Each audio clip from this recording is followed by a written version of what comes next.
Take a slow breath and let yourself settle into this moment. There is nothing you need to fix right now. Nothing you need to explain. You don't need to perform or improve. This is a quiet space where confusion is allowed to exist without being judged. If you're here tonight, it may be because you carry a heavy question inside you. A question that doesn't have a clear answer. You want to be there for your children, emotionally present, calm, supportive, but you don't know how. Not in a practical sense. In a deeper sense. You may be physically there doing what needs to be done, providing, showing up, but something feels missing. A gap you can't quite name. And that gap hurts because you care. Emotional presence is rarely taught. Most people grow up learning how to function, how to behave, how to succeed, but not how to stay emotionally available under pressure. So when you become a parent, you're asked to give something you may never have received clearly yourself. That doesn't mean you're broken. It means you're navigating unfamiliar territory. The mind often turns this uncertainty into self-criticism. Says you should know this by now, that it should come naturally, that other parents seem to manage it better. But emotional presence is not instinct alone. It is a nervous system skill, and skills can be learned gently over time. When the nervous system is overwhelmed, presence becomes difficult. Not because you don't love your children, but because your body is busy managing stress, pressure, and survival. Tonight, notice how your body feels when you think about being emotionally present. Is there tension, tightness, a sense of effort? That effort is important. It tells you that you are trying to reach something while carrying too much weight. Presence cannot be forced. It emerges when the body feels safe enough to slow down. Many parents confuse emotional presence with constant engagement, but presence is quieter than that. It's not about saying the perfect thing or reacting correctly every time. It's about being regulated enough to stay connected when emotions rise. Your children don't need a flawless emotional guide. They need a nervous system they can lean on. And that begins with how you treat your own inner state. Right now, let yourself soften a little. Let the breath deepen naturally. Feel the support beneath you. You are allowed to rest here. Emotional presence does not start with your children. It starts with you, with learning how to notice your own emotions without immediately pushing them away or acting on them. When you practice staying with yourself, you become more available to stay with others. You may notice guilt appearing as you listen, thoughts about moments you missed, times you were distracted, tired, absent. Let those thoughts pass without turning them into a verdict. Guilt often appears when values are strong. It is not proof of failure. It is proof of care.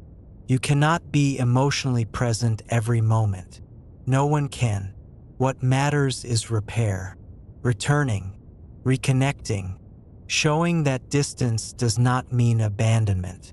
Children learn emotional safety not from perfection, but from consistency and repair. Tonight, you are practicing repair with yourself. You are choosing to slow down instead of numbing out or spiraling. That choice matters. Emotional presence grows in these small, invisible moments, not in dramatic changes, not in grand resolutions, but in repeated pauses, in moments where you choose regulation over reaction. You are allowed to learn this gradually. You are allowed to be unsure and still be a good parent. The fact that you are asking this question already places you on the path. Stay with your breath for a few more moments. Let the body absorb the message that it does not need to be on high alert right now. When you feel calmer, even slightly, that calm travels with you. It shows up in your tone, your patience, your ability to listen. You don't need to know exactly how to be emotionally present. You need to create the conditions where presence can arise. And those conditions begin here in moments like this, where you allow yourself to slow down without shame. You are not late. You are learning, and learning is allowed. Stay here. Let the night hold the rest. As you remain here, notice how the idea of emotional presence may feel abstract, almost unreachable at times. Many parents feel this gap not because they don't care, but because their own emotional bandwidth has been stretched thin for a long time. Stress accumulates quietly, responsibilities stack up, and before you realize it, your inner world becomes crowded, leaving little room to tune into anyone else's emotions, including your children's. This doesn't mean you lack empathy. It means your nervous system has been operating in survival mode.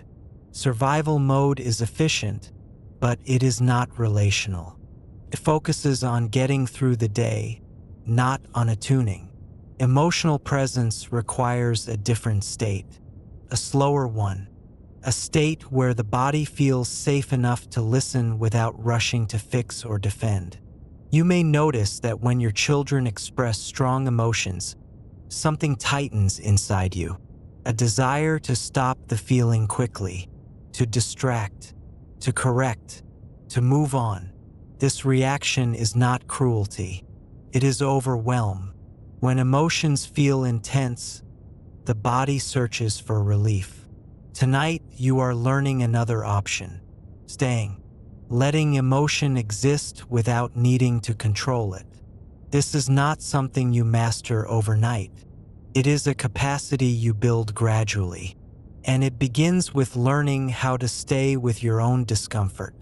Right now, allow any feelings that arise to move through you without labels. You don't need to name them or understand them fully. Sensations are enough. A heaviness, a warmth, a subtle ache. When you allow sensations to exist, the nervous system learns that emotion is not dangerous. That lesson transfers. Children sense when emotions are welcome rather than feared.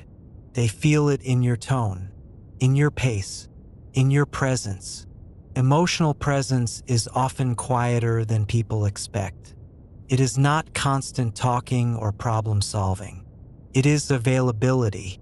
It is the feeling that someone is there with you, not trying to push you somewhere else.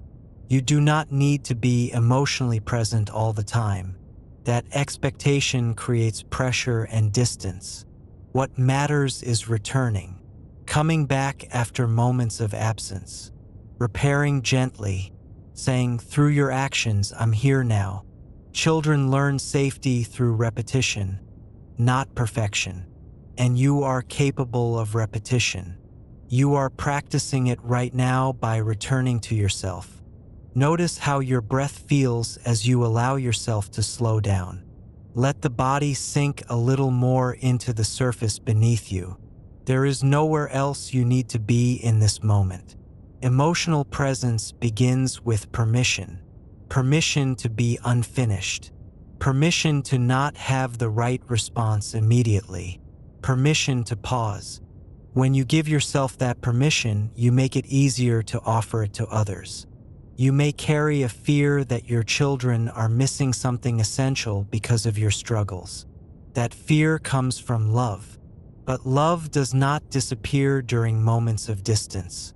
It waits.